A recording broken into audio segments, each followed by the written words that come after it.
Mtu wangu aisee, wewe ambaye unafuatilia Tiboka TV, ni fahari kwangu sana. Aisee, kilichotokea kwa siku ya jana, siku ya Yomul Juma kule Morocco, wana Simba Sports Club waliweza kufanya mazoezi ya mwisho saa 4 usiku.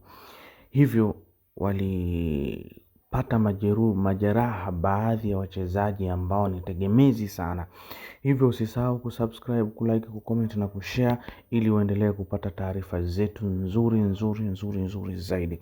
Ni mimi mtangazaji wako wa Tiboka TV, Ramadhan Elias. Usisahau tu kucomment, kushare, kulike, utakuwa umetisha kinoma noma jamaa wangu.